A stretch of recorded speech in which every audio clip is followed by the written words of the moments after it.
world has never been more alive with opportunities and the potential for progress. We believe that this progress will drive businesses to transform more in the next 10 years than in the 100 that came before it, moving the world forward at an unprecedented rate. We sit at the core, powering this progress, enabling growth, fueling, inspiring, innovating. We are Kyndryl.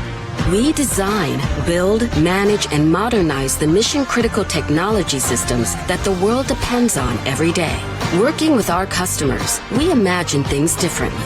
By forging new strategic partnerships, we unlock new possibilities, creating a world powered by digital systems, alive with opportunity, robust in their potential. Nearly 90,000 strong and growing, we are curious, open, adaptive, always restless, anticipating what's next, what's possible. We are devoted to our customers and committed to their success. In every corner of the world, side by side, day to day, we help the world's biggest companies realize big ambitions and discover new ones. Together, we create healthy digital ecosystems that are oxygen to innovation and energy to change the world. We are Kyndryl, and we are the heart of progress.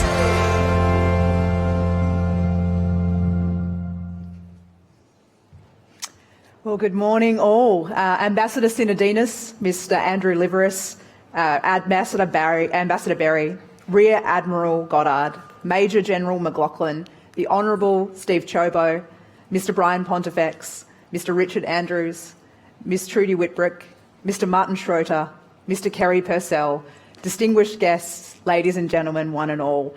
Welcome to what will be an outstanding conversation this morning with two of Australia's most successful global leaders, our Ambassador to the United States, the Honourable Arthur Sinodinos AO, and Mr. Andrew Liveris AO, Chairman of Lucid Motors and the most recent Chairman and CEO of Dow.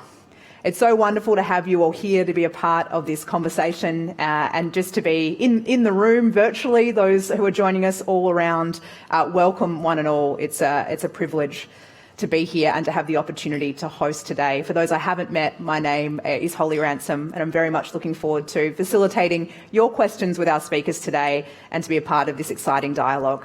It goes without saying that the convening power of the two leaders we have speaking with us today is legendary. Individually, they attract enormous personal following. Together, they are quite formidable. You will have noticed the images that were projected onto the screens at the start of today's proceedings. And before we begin, I want to acknowledge these organisations and the role that they play in combining, adding their strength, their voice to growing innovation and entrepreneurship in the Australian ecosystem. An ecosystem that's really been crafted from air. It began as an idea, a philosophy that, thanks to the will, the determination and the courage of so many in this room, physically and virtually, and many others who couldn't be with us today, has really grown extraordinary momentum and is playing such a significant role month in, month out, year in, year out in growing our entrepreneurial and innovation ecosystem. While not planned, but very much appreciated, the approach by Kyndryl to sponsor today's conversation allows us to take these ideas to a much wider audience.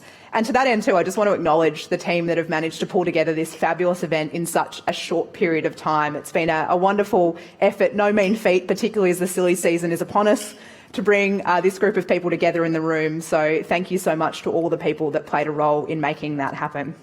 So today's program comes in three parts. To begin with, I'm going to introduce you to some new members of our ecosystem. It's a tradition that some of you will remember, began at an ecosystem leaders lunch on the balcony at SWAB over a slow roast.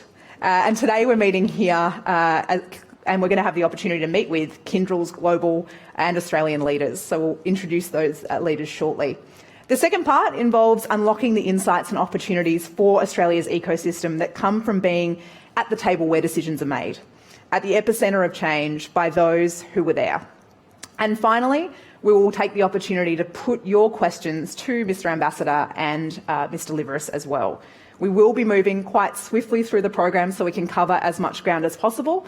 So after introducing you to some of Kyndryl's leaders, we'll take opening remarks from our Ambassador and Mr. Liveris, and then we'll turn the floor over to facilitated questions. I want to thank as well all of you that contributed questions in advance. We'll do our best to get through as many of those as possible, and then I'll also turn over to questions in the room as well for those who want to ask one, and take the opportunity while we have everyone gathered together to be a part of the conversation to shape it in that regard as well.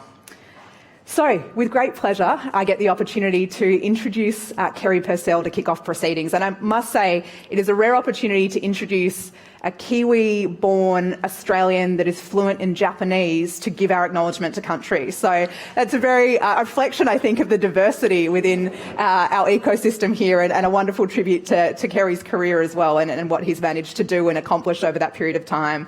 I know Carrie needs no introduction, but to give him a brief one, he was appointed as President of Kyndryl Australia and New Zealand after 10 years at IBM, where he drove the transformation of IBM's hybrid cloud and infrastructure services business in Japan.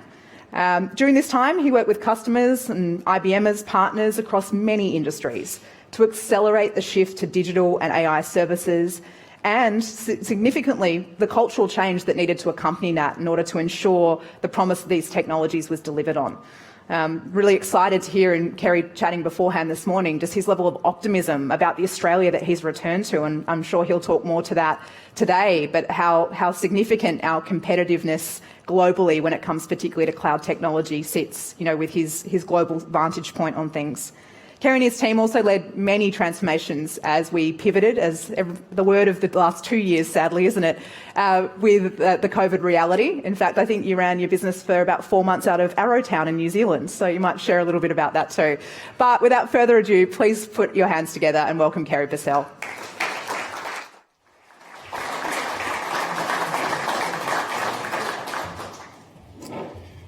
Thank you, Holly, for those very warm words. A little hard to live up to the expectations. Firstly, though, Bujari Gamarua, welcome everyone, and thank you for joining us here today. I would like to recognise the Gadigal people of the Eora Nation. They make up one of the 29 clans of the Eora Nation, and I pay my respects to elders past, present and future. Language is a big thing for me because it represents culture and it represents history. So, firstly, today we have a number of esteemed guests, so thank you all for joining, and we have some very, very engaging speakers who are joining us from outside, from the US and from other places. Before that, I just want to do a brief introduction of Kyndryl. So you may not know who Kyndryl are. We're a $19 billion startup with 90,000 engineers. We listed on the New York Stock Exchange on the 3rd of November. We were fortunate to have a rich history with IBM. So we were the infrastructure cloud services, hybrid cloud services business inside IBM, and we were spun out and listed on the New York Stock Exchange on the 3rd of November. The name Kyndryl, a lot of effort and time went into the branding, and Martin Schroeder may touch on it later as well.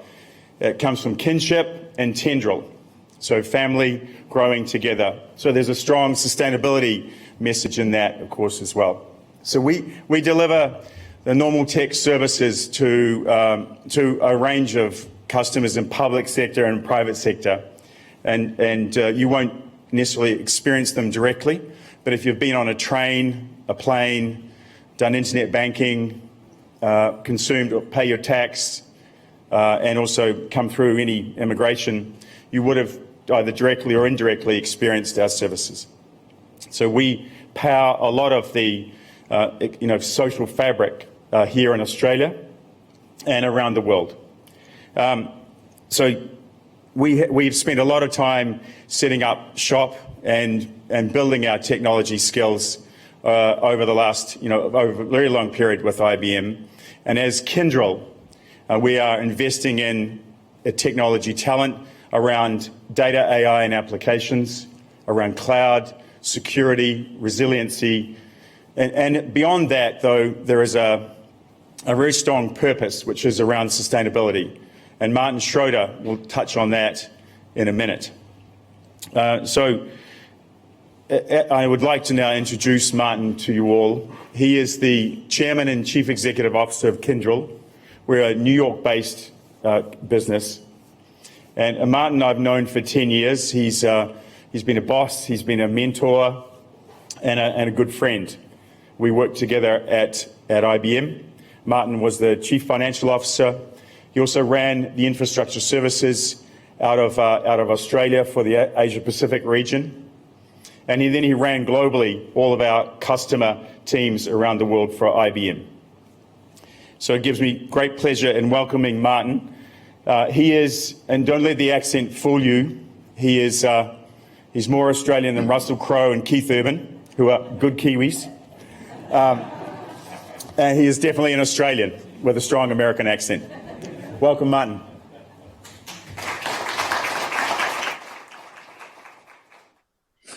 Thank you, Carrie. I really appreciate it. It's very nice, and it's great to be able to join you virtually today. And I have a guest with me. I have Greg Chapman. Craig is the chairman of the American Australian Association.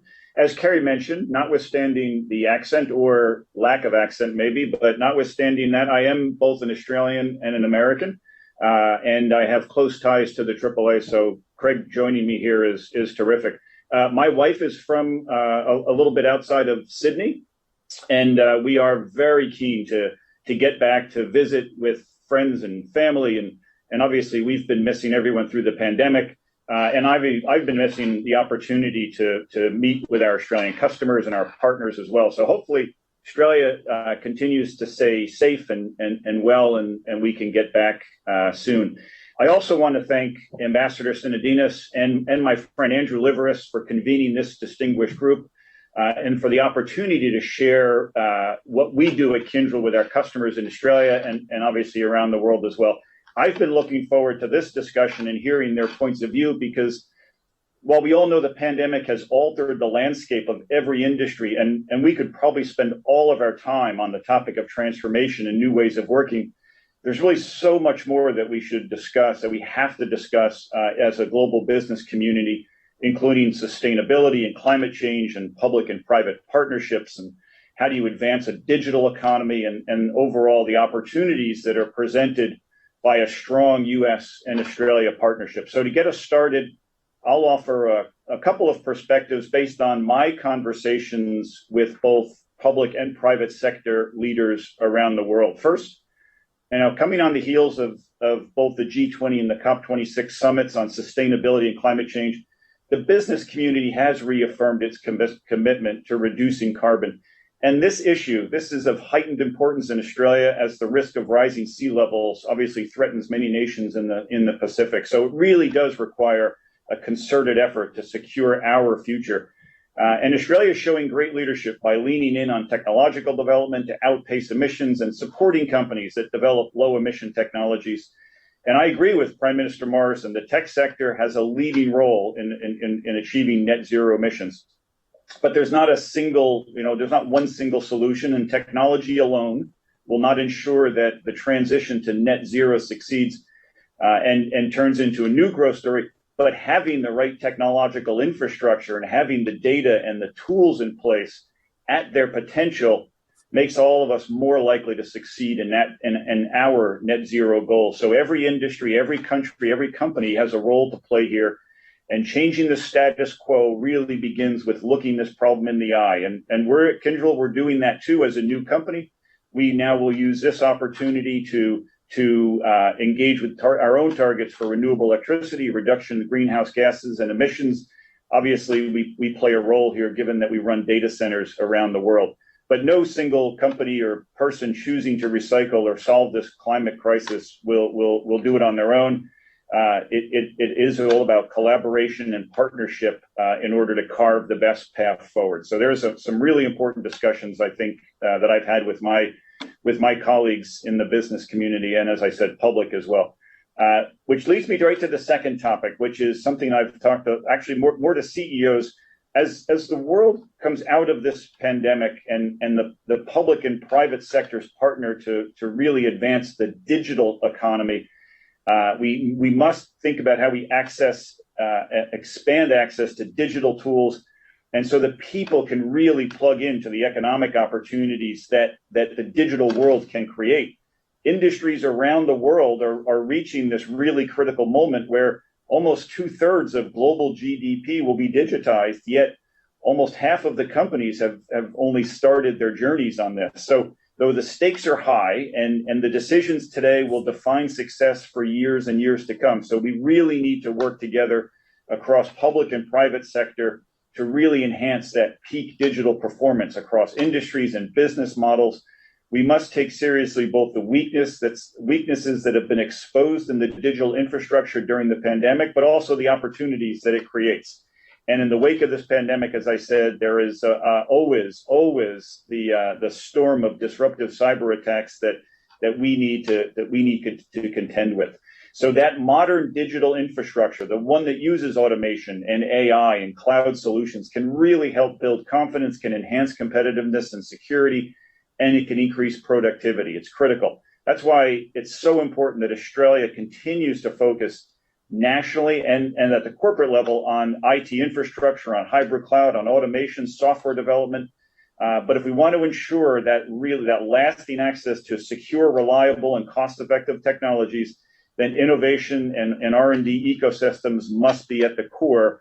And it's going to take that really strong ecosystem of public and private partners to get this done. So I am very passionate about these two topics. I'm looking forward to the conversations with our other speakers.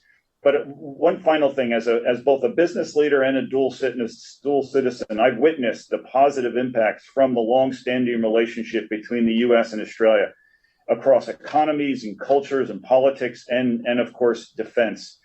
And as the leader of Kyndryl, I believe in the continued close relationship creates a really positive environment for both technology and innovation in both countries and the Indo-Pacific region and around the globe. And I can tell you that Australia is an important and special country to me personally and obviously to Kyndryl as well. It's one of our 10 largest countries, and we have many long-standing relationships with our customers there built on a foundation of trust. We take great pride in what our customers trust us to do as they allow us to modernize their mission-critical systems and apply AI and data and move them into cloud. So again, I'd like to thank everybody for the invitation and the opportunity. And it's my honor really to introduce our two next speakers. First, Ambassador Arthur Cenadinas is someone who deeply understands the Indo-Pacific region and Australians' critical importance in it. Having served in key government posts over the span of 2 decades, he's seen the relationship between his country grow stronger and much more productive.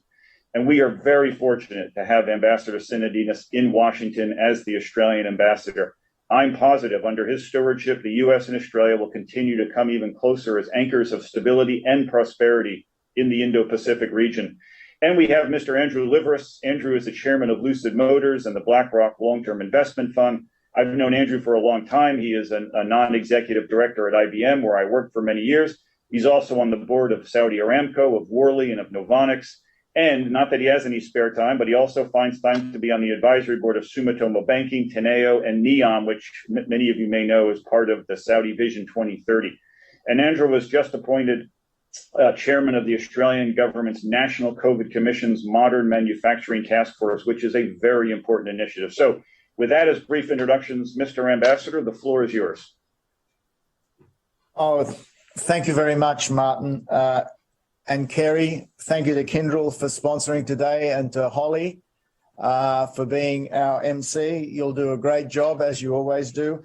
And I'm here with my partner in crime, as it were, Andrew Liveris. We're doing a few of these lately, but I enjoy doing these with Andrew because I take to heart something someone said to me recently, which is, you know, if you want to get on in life, associate yourself with people who are smarter than you. And that's what I always seek to do. Can I say today, you know, is billed as a discussion about Australian innovation and entrepreneurship ecosystem. From my I of course, come at this from the perspective of now being based in the US.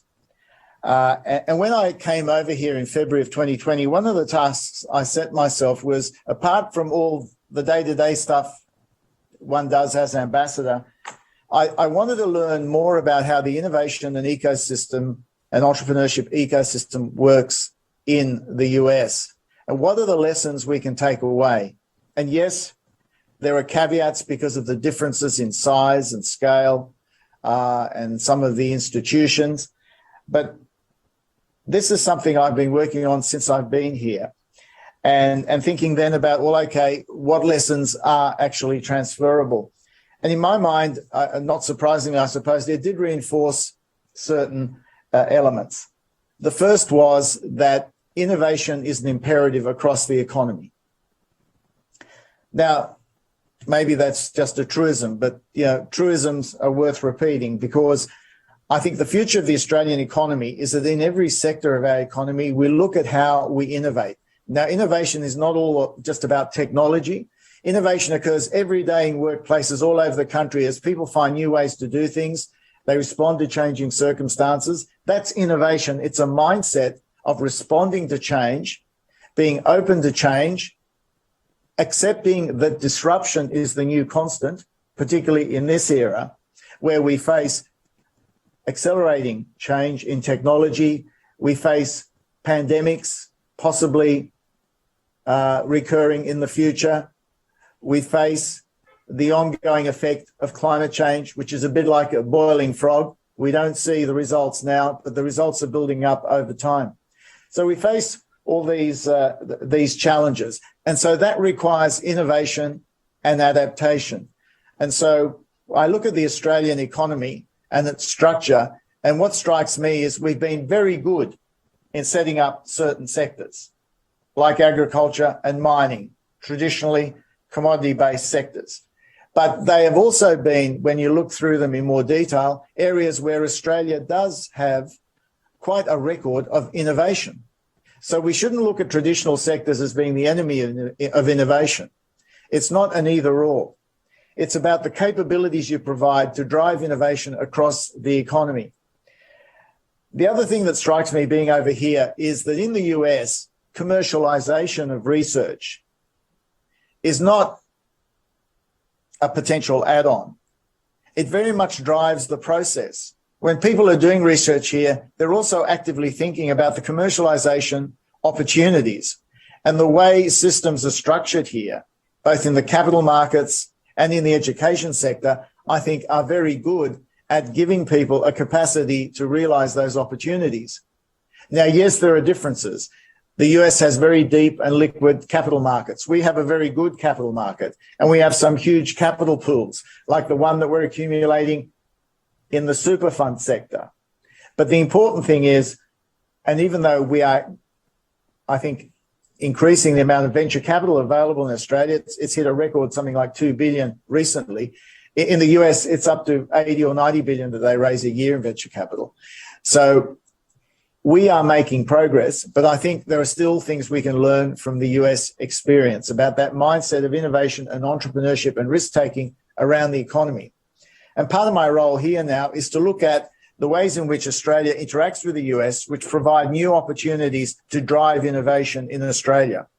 So this year, for example, the Quad, which has been elevated to the leaders level, contains a number of important working groups, none more important than the one on critical and emerging technologies, which is about setting rules and standards in new areas like AI and machine learning, like quantum, like cyber, like space. Setting rules and standards and also finding new ways in which like-minded countries can cooperate in those spaces as some of the supply chains for these areas build out. AUKUS is also providing us with an opportunity not only to do important things with nuclear-powered submarines, but the capability aspects of AUKUS, separate to the submarines, are going to be very important going forward as we cooperate with the US and the UK. And again, it does cover areas like AI, quantum, cyber, undersea warfare capabilities other than submarines, and potentially other areas, hypersonics and the like. These will provide opportunities for our industrial base to integrate and be more interoperable with the industrial bases in the US in particular, and also, of course, in the UK. Martin raised the issue of digital before. We're in the process of discussing with the US and Minister Tian, our trade minister, has been here doing this recently, and I'm seeing the US trade representative tomorrow, a digital trade agreement for the Indo-Pacific, one which would help us to set rules and standards for digital trade, something that will be a particular benefit to, for example, small and medium-sized enterprises, which are trying to get payment systems recognised across international borders so they can trade more easily internationally.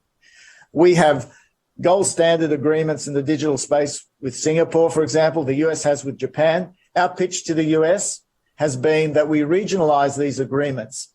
And part of it is to establish a set of digital rules of the road that are open and transparent, promote trade and economic progress, and push back against digital authoritarianism. That is, against measures where some countries may seek to dominate the digital space in a way which is for national advantage rather than for mutual advantage. So that, again, is a major priority we have this year. Space is also an area where we're doing more with NASA. I've recently been to the Jet Propulsion Laboratory at UCLA in Los Angeles, looking at some of the work we're doing with them in terms of new missions, not only going back to the moon, and we're providing vehicles for that sort of mission, but also missions to other planets and beyond our solar system to work out if life is there. And I've seen there lots of young Australians, really high-performing young Australians doing great work, the sort of people who go overseas, do great work, and ultimately, I hope, can come back to Australia and be part of the Australian ecosystem. In that regard, apart from what we're doing in space, I think it's important for us to also think about areas to do with the climate transition. We are pitching to the Americans about how Australia can be a source of not only production, but processing of critical minerals that go into electric vehicles, into batteries and storage, as well as in having defence applications. We're doing a lot of work in that area, and that is evolving new opportunities, which will also provide the mining industry with more of a future in a decarbonised world. Next week, Peter Vervo, who's the Prime Minister's Special Envoy for Business Attraction, will be here. He's putting together a new narrative about what Australia is capable of. He's looking across the board at the amount of resources available under all sorts of government programs to do with tech and innovation. And he's evolving a new narrative about Australia being forward-looking, embracing the future, and taking on new challenges. As part of that, he's been promoting the global talent visa category, which allows us to pinpoint exceptional individuals working overseas that we want to bring to Australia. People who themselves become potentially the centres of ecosystems in particular fields. Think of someone like Albert Einstein. When he was able to go to the US, having done that work on physics, he actually became the basis of an ecosystem that worked out from there. And look what came from that. Finding those sorts of individuals, exceptional individuals who can add to the talent pool in Australia is going to be very important. The other point I would make, and I'll finish here because the question and answer are always the most interesting part, the 3 C's, collaboration, collaboration, collaboration. To the extent that we are able to participate in international partnerships with the US in various fields, like the ones I've mentioned and others that we're seeking to develop, that is the way in which we leverage the potential to really get the benefits of innovation. And think about all the other things that governments spend money on. Today, there's a big increase in defence spending. Our spending is now going north of 2% of GDP towards 2.5% of GDP. That defence, those defence resources can also drive innovation outcomes throughout the economy, not by creating a small, inwardly looking defence sector, but one that is outwardly looking, internationally competitive, but which is being driven by governments providing the resources to develop major national capabilities. There's lots more to talk about. That's just a bit of a flavour of it. But again, innovation across the economy, a mindset, an acceptance of disruption as a constant. That's what it's all about. Thank you. Thank you so much, Ambassador Cenadinas, for those wonderful opening remarks. There are a couple of things that stood out for me, certainly. One is the idea that innovation is an economic imperative, the truism, but a call to action for every business and every sector. The commercialisation of research, we still have more to do there in the role that can play in being a driver of innovation, that we need to not look at traditional sectors as the enemy of innovation when we think about that too. And encouraging to hear that on the road ahead, digital trade agreement for the Indo-Pacific, thinking about the positioning around climate transition, us being able to be here a source of production and processing for EVs in the future there. And I think very much a call to action at the end there to be forward-looking, to be taking on new challenges, and the 3 C's of collaboration, collaboration, collaboration. So with that, I'm going to pass over to the self-appointed partner in crime of our ambassador. Please welcome Andrew Liveris.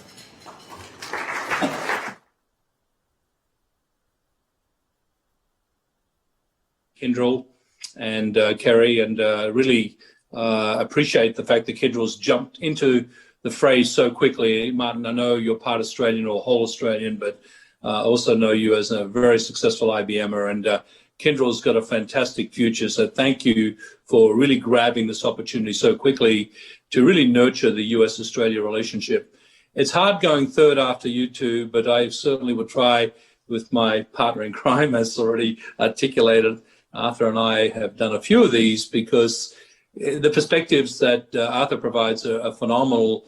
My globality going back to Australia really alerted me to many things about Australia that I knew, but now I have a lived experience for the last 20 months or so before I came back to the US. And that lived experience has enabled me to make some observations about what the conference or what the breakfast is about, which is innovation and its ecosystems. And look, I'm going to violently agree, firstly, with this notion that disruption now is a constant, and at the core of business strategy, whether it be Kendrell or all the companies that I'm associated with, and Martin did make the comment that I haven't retired, I actually find this one of the most fascinating times to be alive, because we are colliding with real 3 big mega trends that are at tipping points. And so I'm involved with over a dozen different activities because I want to get all the angles understood such that I can be a better provider and teacher to the next generation, but also on my boards and other companies that I advise on how to deal with these trends. And so I'll make comments maybe with 3 sort of buckets in mind. So the 3 mega trends, of course, digital being spoken about already, ESG and sustainability in its generic term, and then geopolitics and the new alliance structures, which Arthur touched on. Those 3 major mega trends in the 21st century and basically creating the need for our institutions in the 21st century to recraft their risk management proposition. Risk is at an all-time high, and getting comfortable with risk and really embedding risk management in boards and in enterprises and in governments is something that we all have to get comfortable in doing. We have to be comfortable in being uncomfortable, and that's what disruption is. And as already articulated, innovation occurs in human history in times of major disruption. We did a Dow study of innovation for 100 years. We looked at 100 years of data, and because I was curious about how to get Dow to be an innovator again, as we were in our storied history. And what we found that innovation occurred around major world crises, World War I, World War II, or major world top-down events. JFK famously put man on the moon, created a whole new wave of innovation, created Silicon Valley in essence. Now, that suggested that in times of great change in humanity, that our answer as humans is to innovate. So this is actually opportunity written if you think we have those 3 major trends now at tipping points. So taking them in order and quickly so we can get to Q&A, ESG. Look, I left COP with this great feeling that business ownership has arrived, as Martin said, that the energy transition is one side of the climate change coin. and that the energy transition and climate change managed together should enable humanity to invent and innovate affordable answers such that we back away from near disaster or disaster as climate change becomes a very, very big event for humanity, natural disasters and the like. And these commitments that we are seeking to make from 2050 and now 2030 from businesses and governments need this collaboration point that Arthur made and Martin mentioned, public-private partnership. I developed when I was working around President Obama and wrote my book, an all of the above energy strategy to actually make that happen. And I really do think that that's where we're now going to. Now, 4 different ways of tackling the energy transition for making sure we get our climate change goals attained is complex and needs us to become uncomfortable with adopting some things that in the 20th century we might have rejected. Now, one of those is really the transition from fossil fuels to alternative fuels or renewables needs a view to base power. What's going to create base power? And that's hydro, and that's natural gas, and that's maybe green hydrogen eventually, or clean blue hydrogen to green hydrogen. But I do think we need to put nuclear back on the discussion. So that's one area that is uncomfortable that we need to readdress. We need to adopt ubiquitous energy standards around the world and make them in common. That means global trade agreements have to address standards around emissions. And that's a second area. A third is to fund these renewables. We've got to find a way to actually start removing subsidies from fossil fuels intelligently and gently so we don't hurt the very poor or the people who need them the most, but do it in a way where we do it in rich economies especially, and move those to incentives for developing renewables. And last but not least, the market needs a price on carbon like no tomorrow. Not a carbon tax, but a price on carbon. We almost got one developed in the US under President Obama in the ETS US cap mode. This is now becoming a topic over here. So that's one major area of opportunity. Larry Fink famously said, the next 1,000 unicorns will be green. He said that very recently, and I'm a firm believer of that. Innovation to solve these topics with all the technology drivers that underpin them, as Australia has done with its technology roadmap, I think will be a key innovation commercialization activity for the next many years. In the digital world, I don't need to say much. The experts are on this call, and clearly with my role at IBM and I also advise Salesforce, I really see what's happening with the world of digital. But the part of digital that I want to home in on is modern manufacturing. Modern manufacturing has been a very quick and really needed response in Australia and in the US to now protect supply chains in key sectors, and Arthur addressed it. What it was really saying is that I am no longer offshoring for labor cost, but I can't offshore all the technology I need to solve some of the tractable problems I have, so I need to onshore it. When I onshore it, I need to make it productive, therefore digitize, automate, use cloud computing, really figure out AI in the factory floor, the Internet of Things. I think this is an exciting time for a company like Kyndryl for exactly this point. And then if you think about, productivity, that implies less jobs for humans. That's true, less of the traditional kind.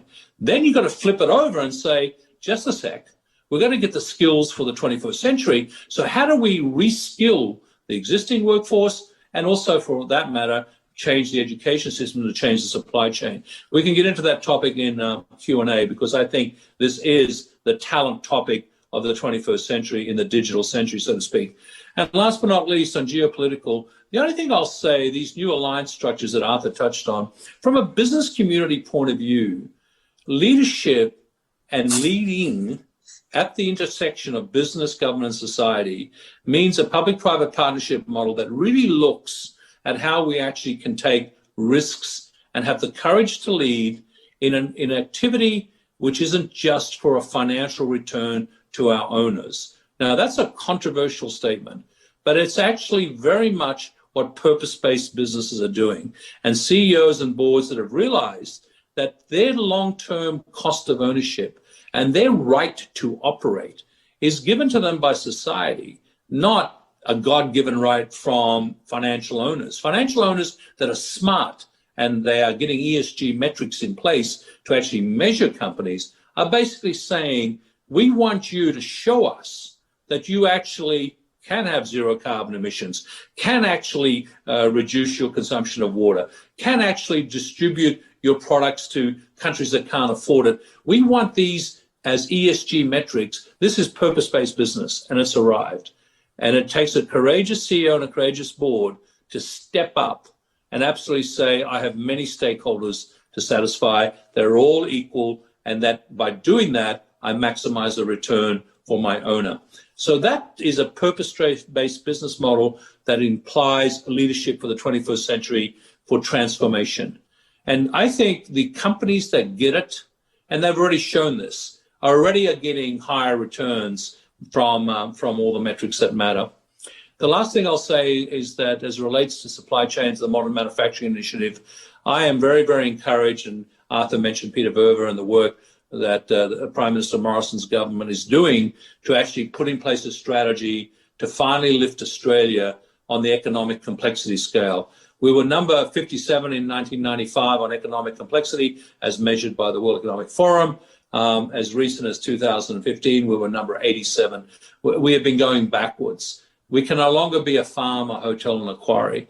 Here's the good news. We have the talent pool in Australia and overseas. We can actually, with a strategy that directs it to sectors like defence, like health, like alternatives, etc., as named by the MMI, we can actually change the Australian economy quickly and pivot, to use the term of the moment, to a 21st century modern manufacturing economy. I'm very confident that can be done, and I know that innovators will win when we do it. I'll stop there and let the Q&A session proceed. Thank you so much to Andrew Liveris for those great opening remarks. I love innovators will win in the end. What a great note to finish on, and some really interesting observations about all of those three terms. One of the things I always love about hearing Andrew speak is the specificity that he talks with when it comes to each of these agendas. There's concrete ideas. We're not talking in large abstracts, and I really enjoyed that, particularly around the alliance structure and the ESG conversation there. I think ultimately that opening remark that the three mega trends require us to recraft our risk management, that idea of getting comfortable being uncomfortable, and what does that look like for each of us as well as collectively for the nation. We might jump into questions, and I'm going to pick up on one of the things that Andrew finished on, Ambassador, and come to you first if I can. In discussing digital, Andrew made mention that, you know, this less jobs for humans is sort of the key issue facing us when we talk about the skills agenda, when we talk about being able to maintain competitiveness. We're feeling the pinch very much in Australia at the moment, with borders having been shut for near on 2 years. Typically, we feel skills shortages with student visas and international labour. How do we need to approach this skilling challenge? Is this a case of needing to automate more? Is this a case of needing to rethink the way that we do those exceptional talent visa programs? I'd welcome your thoughts, Ambassador. Thanks, Holly. I think the first thing to say is there's no one way of dealing with the skill shortage. Skill migration has its place to play, particularly where there are capacity bottlenecks, and you can ease those in the short term. That's not a reason to sort of, if you like, go easy on trying to upskill Australians.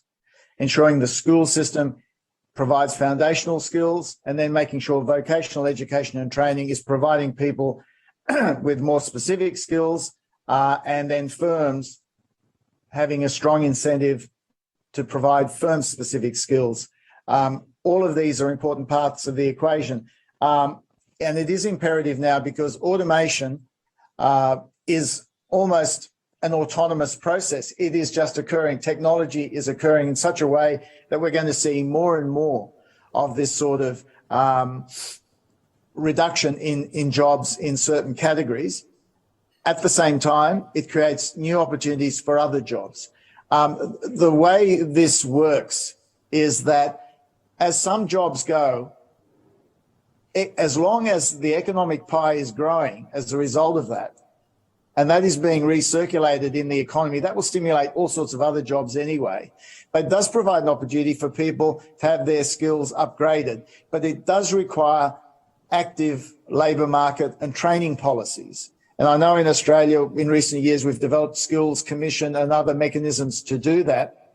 I think the other part of the equation now is to do the sort of work that people like Fathom do, which is scenario planning, where they look at occupational categories going out 5 or 10 years to work out where the growth's going to be and which areas are going to be particularly affected by job reductions, and then providing, if you like, a time frame in which planners can think about how we adjust for that and how we train and retrain people to do that.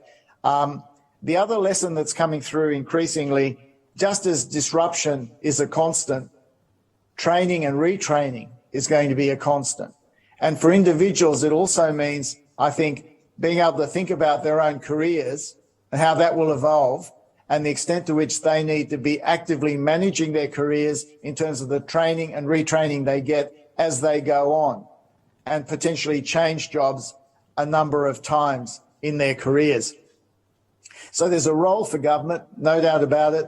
There's a role for immigration as part of this, particularly, as I alluded to before, with the global talent visa, making sure that we're attracting really exceptional individuals who want to live and work in Australia. And to the extent that our other visa programs are working properly, they will support this. Obviously, we always like with visa programs to reduce the red tape as much as possible. And this is something that Peter Verver's been working on. But this skills challenge is happening across the board. It's happening in the defence space. It's happening in the digital space. There's a global war for talent. The only other point I would make about that is we shouldn't just think about the people we bring in from overseas to do a specific job here. We can also have people work overseas remotely to jobs in Australia and have Australians working remotely for Silicon Valley or for other enterprises in other parts of the world. So there are many elements that go to this labour supply equation. Absolutely. Now, Andrew, I welcome your response to that, but I did want to bring you onto ESG. You made the comment in the earlier discussion around the idea that we have to lean into concepts and ideas that would have sat very uncomfortably in the 20th century. And it might surprise some people to know you've been a climate warrior for some time. I think it's interesting, room full of business leaders here, your optimistic observation that business very much arrived at COP. And I guess I wanted to ask you, how should this room be challenging themselves to think about their contribution to this agenda and perhaps reflecting on your own journey on this topic through your career? It strikes me there are some parallels with what we were saying sort of 10, 15 years ago about digital. It's sort of not a case of whether you're doing it now. We're all going green. It's a case of how well you're doing it, how well you're playing a part in an energy transition. I've resisted labels my entire life, and I think when you work for a chemical company, you get labelled unfairly, and therefore what you're going to do is demonstrate through performance that you don't deserve that label. And Dow's evolution and my personal evolution on the topic of environment, climate being obviously a key piece of the environmental topic as a whole, really through the 80s and 90s, the leaders of Dow at the time went very forward beyond compliance and basically said, rather than follow the rules coming from EPA and FDA, OSHA, we'll make that the minimum. Well, what's the optimum? Being engineers, we were designing for the better outcome rather than just compliance. And so going beyond compliance was really the birth of sustainability, because then you wove in the triple bottom line in the 90s. The journey then, of course, said, okay, just a second, there's more metrics here, but one of the most important ones is economics. But then economics means that we've got to think about our factories differently. And so this notion of our sustainability goals came then by the then CEO. He was invited on President Clinton's Sustainability Council, one of the founding members. And we set in place 10-year goals. Those 10-year goals were very focused on the assets and symptomatic of the time. Anyone in the business of managing anything, any factory, any building, thought about the standards around the buildings as the border, the factory fence. We call that now, looking back, our footprint, and our 10-year goals on community, on safety, and making sure that we optimized inputs and outputs. In other words, we didn't waste input by allowing a waste product to occur. The next 10 years, when I was CEO, we developed those goals to think about impact we had with our products. Our products left our factories, went to humanity, and they were used. We call that our handprint goals.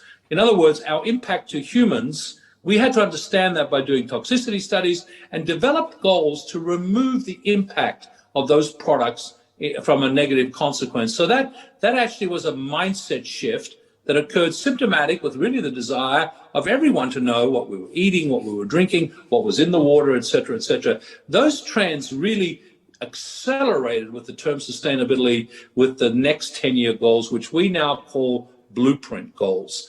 Blueprint goals is the notion that it isn't the factory fence, it isn't the product boundary wherever your product goes. Actually, it's the planet. And so what I would challenge people in the room to think about is in those 10 years when we developed those goals, we put in place this notion that sustainability isn't a noun, it's an adjective. Sustainable business, sustainable products, sustainable urbanization, sustainable use of data, like Kendall's doing. All these things means that that's an opportunity that actually, frankly, if you put sustainability at the core of your business, you can have a blueprint that actually gets measured based on your impact on the planet. That's an elevation that I saw occurring at COP. And frankly, it was a surprise. Business started to grab the agenda. The Climate Coalition from Australia made some very audacious statements around what the business community in Australia will do to help government come up with the better roadmap on actually managing the net zero 2050 targets and actually bringing them earlier to 2030. I think that's the sort of thought process I went through, my company went through, and all the boards I'm now on are going through. Sustainability is a business driver that has a planetary purpose. It's a big thought, but make that an ambition that you can then granularly put together strategies and tactics to get done. I love the way you talked about that too, the idea of not just having the ambition, but the concrete nature of the goals that support it and challenging yourself versus going, what's the minimum, to think about what's the optimum. Ambassador, if I can come to you, you touched on the Quad, you touched on AUKUS, you touched on a number of kind of pivotal US-Australia relationships earlier in the piece. And they all stand to be enormously beneficial for Australians, and those in the room, are very much part of that equation. As you know all too know from the reputation you've cultivated through your career in politics as a doer, someone who gets things done, there's a big difference between signing the agreement and realising the benefit. What do we need to do to leverage the opportunity here? And what role can leaders in this room play? Thanks, Holly. And you're right. Signing the agreement is one thing. I remember once in one job I was in, the CEO saying, every year we fall in love with a new strategy. Well, actually, execution is a strategy in itself. And so the important part of any of these agreements, whether it's under the Quad or AUKUS or the digital agreement, is to actually get it done. You're right. I think the role that the private sector can play is essentially by, first of all, being informed about what's going on and actively looking at what are the opportunities that can come out of this and how do we shape the opportunities. So, for example, if you're in the AI space or you're in the quantum space and you're thinking about your firm and you see these frameworks that are being developed, try and understand what these frameworks will look like. What are their implications? Is there an opportunity to shape those frameworks, to provide thought leadership? Because, it's a bit chicken and egg. Governments, bureaucracies think about, okay, under this particular pillar, let's say it's quantum, in broad terms, these are our objectives. But what are the things that are going to be easy to do or have relatively early returns, low-hanging fruit, if you like, in this area, build up track record, runs on the board, and then you build up momentum from there. So thinking about those opportunities and bringing them forward and helping to shape what governments are thinking about doing in each of those spaces is going to be important. Now, governments will have their own views, particularly when it comes to defence applications. But for companies in that space, say the defence space, thinking, well, okay, if this is the direction where things are going, what is the customer wanting to do here? And it's a bit like any field. What does the customer really want to get done? And if that's the case, what have I got that I bring to the fore? And what is my unique selling proposition, value proposition about why they should come with me? In fact, all those areas I identified are creating a whole lot of new opportunities. What I'd like to see in the context of the Quad in due course is more interaction with the business sector to get that interchange going about, particularly in the area of critical and emerging technologies, about what is and isn't possible. For example, the Quad in that working group are looking at 5G and what happens post 5G, and about the role of open RAN networks, how they will potentially operate in this space and the viability of those. So it's really in a sense of a piece with anything else. You're an entrepreneur, you've got a company, you think you've got a good product to sell, think about what the customer wants and then how you fashion that proposition to meet the needs of that customer. Fantastic. And Ambassador and Andrew, I want to come to some rapid fire audience questions in a second, but before I do, Andrew, you mentioned it today, you mentioned it recently at the UBS Investment Forum, carbon pricing, you've spoken about the missed opportunity in 2014 there. Is now the time? I think so. I really do believe markets need signals. And if we rely on governments to tax us, that's a very negative signal. And I think the notion that a market-based price system encourages and spurs innovation is throughout history shown to be true. We've all decided that a carbon dioxide goal is very key for 2050. We've all decided that we have to get there as fast as we can. But now it's time to stop talking about it as it's possible that we can get there by setting this target, by actually showing how we can get there. And one of the things that really needs to happen is money needs to get directed to technology scaling. You know, we can talk all we like about green hydrogen. It's 20 times more expensive than current input costs. So people are going to find it hard to switch over unless some monetary mechanism is created to enable that transition. And I can go on with all the other technologies, carbon capture and storage, et cetera, et cetera. So we need to incentivize. Now, the design of the system has to be global. Now, there you go. There's the first challenge. People say, Andrew, you'll never get that done. And you know what? That's probably right. But does that stop humans trying to actually have agreements where country-to-country agreements can work? Europe's going to introduce a carbon tariff before we blink. So guess what? We're going to have to respond to that no matter what. So I think some degree, Western economies in particular, of cooperation and setting a common carbon price, the time has arrived.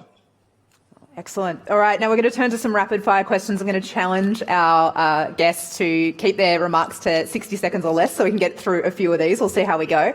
Arthur, I'm going to come to you first with a question from Peter Weeks from Anstow, who's asked, how efficient can electric vehicles and battery technology get? Is this a materials, engineering or siloed development limitation?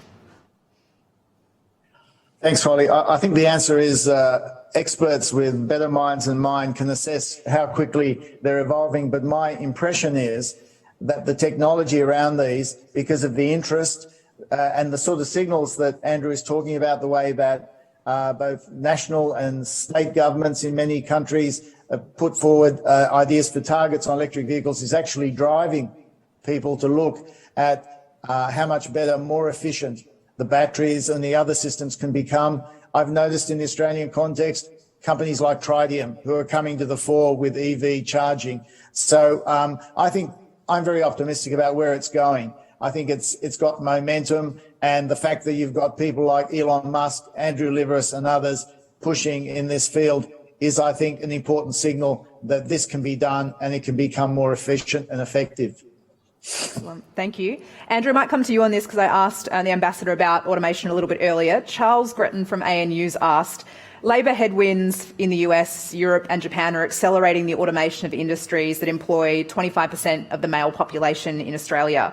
What is the medium-term solution to adapt to this tsunami of automation?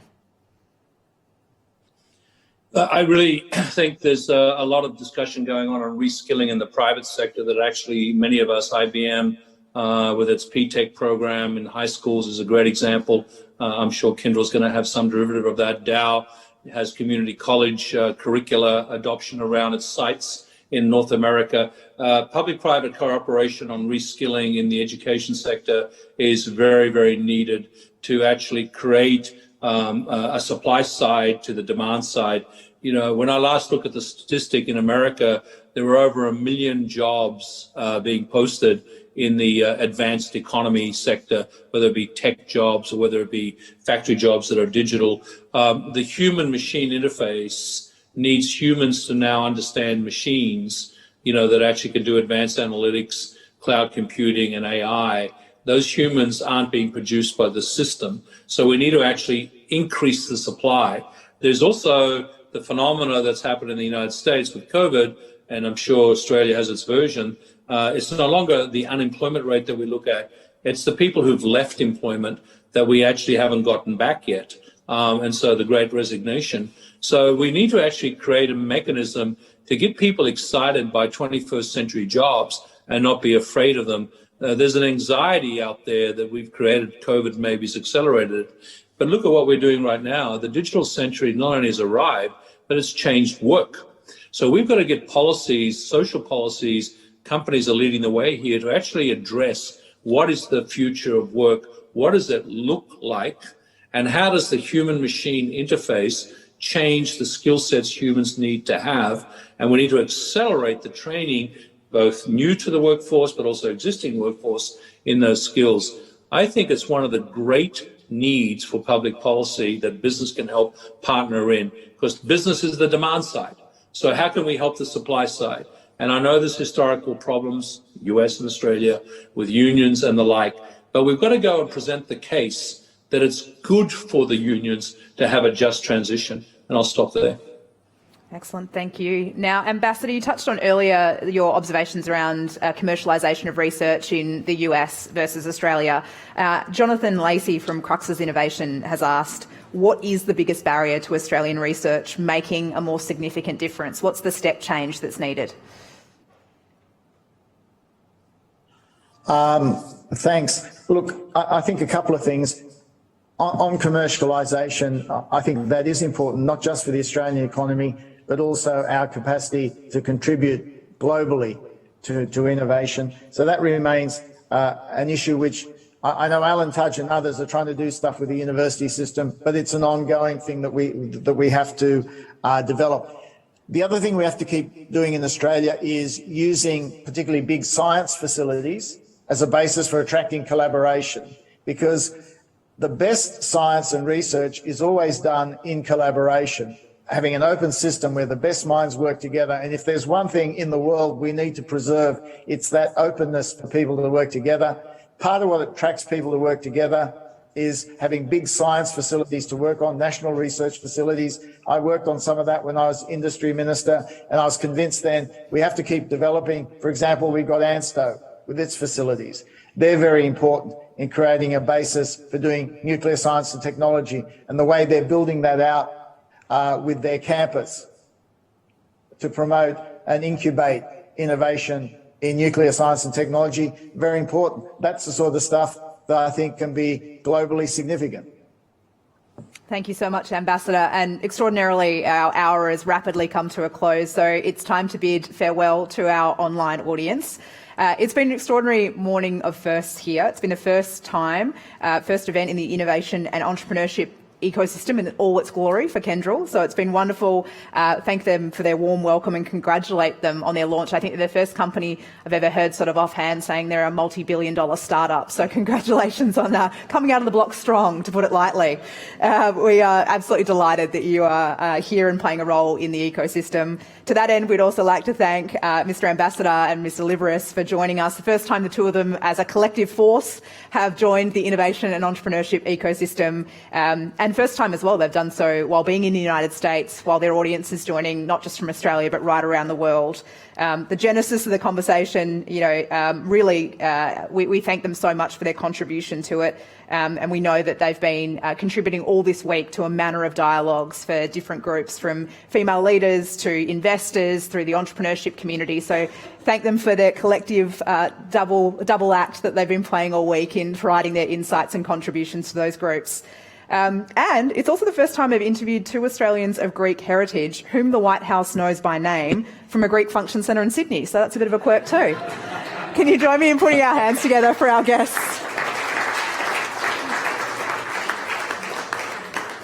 Excellent. And thank you so much to all of you who joined for watching from home, wherever that might be. It's been wonderful to have you here with us. Now we're going to continue in the room because we get a whole other half an hour.